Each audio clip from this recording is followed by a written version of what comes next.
Elu on ikka imelik. Lähenevad 2008. aasta jõulud.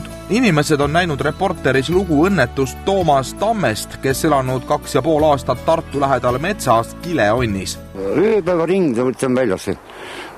Elu, ei ole. Hoolimata kõigest me ei pelga raskusi, aga mis siin ikka vinguda. Süda on Eesti rahval kaastundlik. Toomase jaoks hakati raha koguma, et mehel oleks koht, kus olla. Me kogume Urmase jaoks raha, et osta talle Aagis suvile. Samal ajal avab Tallinna kesklinnas uksed üks isemoodi baar. Kui enamus baaridesse ei tohi koos lemmikloomadega minna, siis siin õllebaaris Basilia käivad asjad risti vastupidi. Siin on suisa hea meel, kui tullakse õlut jooma ja võetakse kaasa oma lemmikud. Baari ja Toomas Tamme loo kõrvutamine pole etteheide loomakohviku pidajatele. Elu lihtsalt on selline, aga sellesse õdusasse paika võivad kõik hoolealused koos omanikega julgelt sisse astuda. Välja ei aja neid mitte keegi. Võite tulla kas või koos hobusega, kui uksest sisse mahute. В нашем баре вы можете прийти со своим питомцем, с любым. Главное, чтобы оно было воспитанное животное. Valeria on üleüldse üks väga-väga suur loomasõber. Seda näitab ka baari sisustus. Kõikjal on lemmikloomade kujud, seinu katavad loomade pildid. Nii mõnedki piltidel poseerijatest on kuulunud või kuuluvad kohvikbaari omanikule. Koera-kassi baari saab reserveerida ka pidudeks. Seda võimalust kasutasid Yorkshire Terrierid koos omanikega muidugi. Kokku tuli 20 inimest ja peaaegu sama palju karvaseid rõõmukerasid. Peeti jõulupidu. Mõte ei olnud üldse uus, selles mõttes, et ma olen korraldanud juba selle aasta suvel korraldasime kokkusaamise ka just sellele samale tõule koerte jalutusaias nagu väljas, kuna praegu on ilm on külm ja ei ole kuskil õues olla, siis me juhuslikult avastasime selle koha.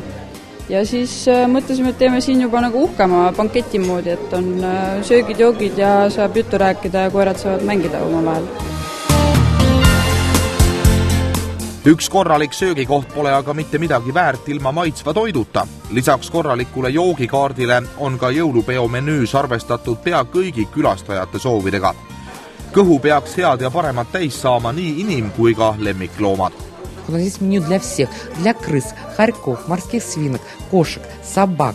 Единственное, у нас пока не для рептилий. Но я думаю, что если кто-то признам с рептилиями, мы придумаем меню для них. Koerte jõulupidu hakkas pihta tutvustamisega. Pole midagi öelda, aga uhketele kutsadele on ka uhked nimed pandud. Nufella, Chiquita, Jerry Low ja Lord. No kõik ei jõuagi ette lugeda, sest keel läheks sõlme. Aga need olid alles hüüdnimed.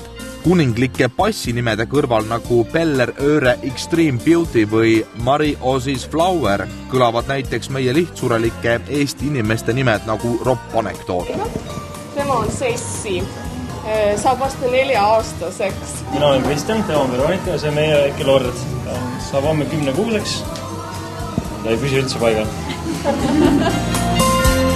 Pärast ametliku osa lõppu võiski pidu alata. Kutsad tegid tutvust ja igaüks näitas seda, mis tal just paremini välja tuli. Näiteks selle pisikese Melodi arust on just tema Baltimaade parim tantsija ja tantsud tähtedega oleks ta kindlasti ära võitnud. Paraku tegid korraldajad andestamatu vea ja unustasid ta kutsuda. Õnneks selline tühi asi ei vähenda karvavõrdki ühe hästi kasvatatud Yorki tüdruku tuju ja elurõõmu.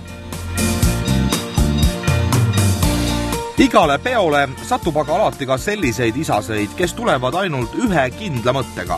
Nende ainus eesmärk on mõne sulni prelnaga ühte heita. Paraku on aga see noor Don Juan nüüd küll valel teel.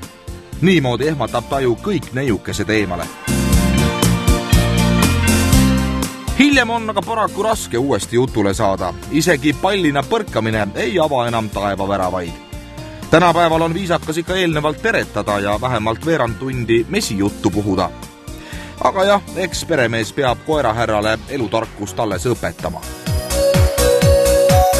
Ei maksa imestada, et need ülienergilised minikoerad on võitnud inimese südame. Paraku tasub ennem Yorki võtmist tõsiselt järele mõelda. See koerake ei pruugi siiski väga paljudele sobida. kui raske nüüd on sellist koera pidada? Ütleme, et väga raske. Sööme niimoodi, et ega tal iga krõbin ei meeldi ja siis tal on vaja konservi ja kana on ta lemmik. Et ikka tuleb vaadata, et mis anda. Krõbinad on nagu eriti, et võid neid ise süüa, kui tahad. Selle riietamisega on tegu nüüd naiste poolt välja mõeldud veidrusega ja et need on pool topakad, et piinavad loomasid, et kuidas sellele vastata siis? No ma ütlen, et selle tõu puhul ja üldse mingi väiksema tõu puhul oleks looma piinamine see, kui ta ilma riieteta külma ilmaga õue viia, sest neil puudub aluskarv ja neil on lihtsalt külm ja neil on vaja riideid selleks, et õues käia. Kui naiste puhul on selline ninnu nännutamine ja hilpude ning soengutega sehkendamine igati normaalne tegevus, siis meeste vaatenurk elule on väheke teine. Räägitakse niisugune peibede moeröögatus, aga et nüüd mees roosas, koer süles, samasugune väike, et juhtus niimoodi, et elukaaslasega mõtlesime, et peaks nagu koera võtma, aga midagi suurt nagu ei taha, et kahetoaline korter, et kass nagu ei meeldi ja... Et sisuliselt ei maksa nagu midagi imestada, kui mehed hakkavad ridikülidega ringi käima ja jorgid vahtavad välja. No päris ma arvan, et nii ei ole, et selle jätaks elukaaslasele jaoks, et aga rihma otsas nagu õues käin ikka, et selles pole nagu hullu midagi, et... Kuidas mees hakkama saab nii õrna olevusega? Hästi. Suurepäraselt. Yorkshire Terrier pole Eestis veel väga laialt levinud tõug. Paljud eestlased pole selle veidi üle 3 kilo kaaluva koeraga kordagi kokku puutunud. Tegu on suhteliselt noore koeratõuga. Esmakordselt registreeriti Inglismaalt pärit kääbusterrier iseseisva tõuna alles 1876. aastal. Minevikus pakkusid nad kassidele konkurentsi ja olid hinnatud rotipüüdjad. Tänapäeval nad enam musta tööd tegema ei pea, neist on saanud populaarsed seltsi ja näituse koerad. Ka Eestis muutuvad nad aina popimaks. Paraku kaasnevad sellega ka omad ohud. Kõige rohkem sellise väikese niinimetatud moetõu puhul on oht selles, nagu Ameerikas on muutunud koerte varjupaigad, on täis Yorkisi. Inimesed võtavad kergekäeliselt, nii nad jäävad. Sellised koerad leiavad muidugi varjupaigas kiiresti uue omane, aga nad on ikkagi ühe peremehe koerad, et nende süda murduks, et neid tuleb siiski väga-väga perekeskselt hoida. Loodetavasti tasakaalukas Eesti inimene talitab ikka arukalt ja ei hakka uisapäisa endale Yorkit võtma. Ilmselt poleks see ka väga paljudele jõukohane, sest tillukese iluduse eest tuleb üle 15 000 krooni välja käia. Jõulud on saabumas ja loodetavasti ei jõua siis ükski Yorki kingikotti. Need, kes tahavad seda tõugu koera võtta, peavad arvestama, et tegemist on tõelise portselankoeraga.